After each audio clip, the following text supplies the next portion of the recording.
Salam warga Kerajaan Allah, jumpa kembali dengan saya Tonggar Purba di pagi hari ini di renungan YouTube yang hadir di channel pada pagi hari ini. Mari pada pagi hari ini luangkanlah waktu kita untuk kita dapat bersaat teduh. Percayalah ketika kita selalu ada waktu untuk bersaat teduh, maka firman Tuhan akan mengajari kita. Karena dari firman Tuhanlah perkara-perkara yang akan kita rindukan bisa itu terjadi. Mungkin kita sakit, tetapi ketika kita memiliki iman, maka perkara ajaib itu bisa terjadi. Yang kita dari kesakitan, kita bisa mengalami kesembuhan secara ajaib. Mari kita sambut firman Tuhan. Sebelum kita akan memulai ibadah ini, chatlah kolomin atau subscriber untuk kebenaran firman Tuhan ini. Mari kita sambut ke firman Tuhan dengan kita bersepakat bersatu di dalam doa. Terima kasih ya Bapa, kami sambut firman-Mu di dalam nama Tuhan Yesus kami berdoa dan bersyukur. Amin. Kita dengar firman Tuhan ini terambil dalam kitab Markus 5 ayat 21 sampai 24 dan dilanjutkan ayat 35 sampai 43. Demikianlah pembacaan firman Tuhan dalam kitab Markus 5. Sesudah Yesus menyeberang lagi dengan perahu, orang banyak berbondong-bondong datang lalu mengerumuti Dia, sedang Ia berada di tepi danau. Datanglah seorang yang kepala rumah ibadat dan bernama Yairus. Ketika ia melihat Yesus, tersungkurlah ia di depan kakinya dan memohon dengan sangat kepadanya, "Anakku perempuan sedang sakit, hampir mati. Datanglah kiranya dan letakkanlah tanganmu atasnya supaya ia selamat dan tetap hidup." Orang banyak berbondong-bondong mengikuti Dia dan berdesak-desak di dekatnya. Ayat selanjutnya 35. Ketika Yesus masih berbicara, datanglah orang dari keluarga kepala rumah ibadat itu dan berkata, "Anakmu sudah mati. Apa perlu lagi engkau menyusahkan guru?" Tetapi Yesus tidak menghiraukan perkataan mereka dan berkata kepada kepala rumah ibadat, "Jangan takut, percaya saja." Lalu Yesus tidak memperbolehkan seorang pun ikut serta kecuali Petrus, Yakobus, dan Yohanes, saudara Yakobus. Mereka tiba di rumah kepala rumah ibadat dan di sana dilihat orang-orang ribut, menangis, dan meratap dengan suara nyaring. Sesudah ia masuk, ia berkata kepada orang-orang itu, "Mengapa kamu ribut dan menangis? Anakmu ini tidak mati, tetapi tidur." Tetapi mereka mentertawakan Dia. Maka diusirlah semua orang itu, lalu dibawanya ayah dan ibu anak itu. Mereka bersama-sama dengan Dia masuk ke kamar anak itu, lalu dipegangnya tangan anak itu, katanya, "Talita kum," yang berarti, "Hai anak, aku berkata kepadamu, bangunlah." Seketika itu juga anak itu bangkit berdiri dan berjalan, sebab umurnya sudah 12 tahun. Semua orang yang hadir sangat takjub. Demikianlah pembacaan firman Tuhan. Berbahagialah dalam kehidupan kita yang senantiasa merenungkan firman Tuhan. Nah, saudara, tema di pagi hari ini saya berikan tema Yesus membangkitkan anak kepala rumah ibadat. Nah, saudara yang dalam Tuhan, inilah hal yang terjadi ketika Yesus melayani. Ada perkara-perkara yang Yesus lakukan secara ajaib, yang memang Yesus melakukan perkara-perkara ajaib seperti menyembuhkan sakit lumpuh, menyembuhkan juga yang buta, dan berbagai penyakit yang disembuhkan oleh Yesus itu. Dan termasuk yang kita dengar di pagi hari ini, yaitu Yesus membangkitkan anak daripada kepala rumah ibadat dari kematian, yang sudah mati, dan saat itu orang sedang meratap dan datanglah Yesus. Nah, inilah hal yang kita dengar, bahwa perkara ajaib yang dilakukan oleh Yesus itu haruslah dapat kita imani.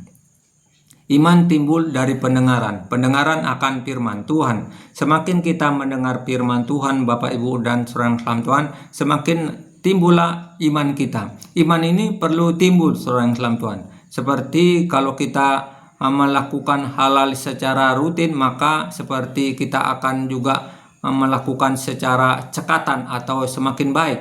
Semakin iman kita bertambah, semakin iman kita dengar melalui firman Tuhan, disitulah akan tumbuh ke permukaan. Kalau sudah tumbuh ke permukaan, Bapak Ibu dan saudara sekalian Tuhan, maka disitulah akan bisa kita imani.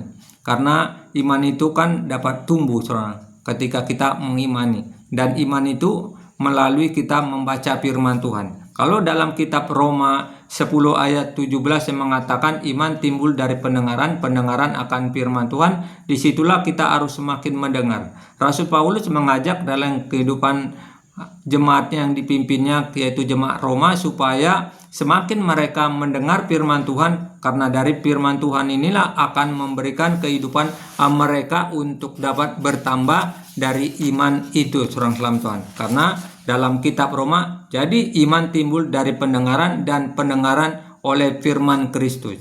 Firman Kristus artinya firman dari Yesus Kristus. Firman yang disampaikan oleh Kristus itu akan timbul ke permukaan. Mari pada pagi hari ini, kalau kita semakin rindukan Tuhan dalam bersekutu pada pagi hari ini, di dalam sebelum aktivitas kita, itu akan semakin bertumbuh, akan semakin baik iman kita.